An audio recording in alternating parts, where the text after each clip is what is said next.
ही जास्त करून बिझनेस साठी वापरली जाते. ज्यांचा बिझनेस आहे त्यांना मटेरियल वाहण्यासाठी किंवा लेबर वाहण्याच्या हिशोबाने गाडी म्हणजे गाडी घेतली जाते.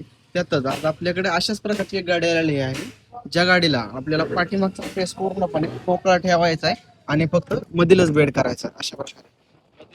स्पेस पूर्णपणे मोकळा आहे आणि फक्त पुढेच बेड केलेला आहे. म्हणजे कंपनीचं जे 5 सीटरचं सीट होतं ते काढून ठेवलं आणि आता बेड केलेला आहे. कारण ज्यांचे बिझनेस असतात त्यांना पाठीमागं सामान वाहण्यासाठी वगैरे लागतो, त्यासाठी हा फक्त सिंगल बेड केलेला आहे. आणि याच्यामध्ये आपण सीएनजी टॅक बसवलेला आहे आणि इथं जो मोकळा स्पेस आहे इथं आपण आपली बेस ट्यूब किंवा एअर बॉक्स ठेवू शकतो. बाय चान्स पुढे भविष्यात डबल टाकी टाकायची म्हणलं तरी देखील ठेवायला सोपं राहतं. आता याचं सीट कसं होतं हे तुम्हाला दाखवतो.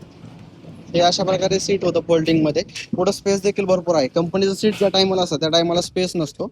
आणि आता देखील पाहू शकता पूर्णपणे 130 डिग्री मध्ये बनवतो आपण. वर बसून दाखवा,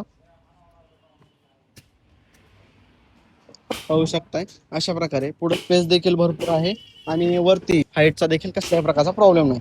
तसेच पाठीमागं स्टोरेज देखील करायला सोपं होतं. म्हणजे पाठीमागं आपण जे काही सामान वाहू त्यासाठी पण अगदी सोयीस्कर आहे. काम कसं वाटलं एकदा नक्की सांगा.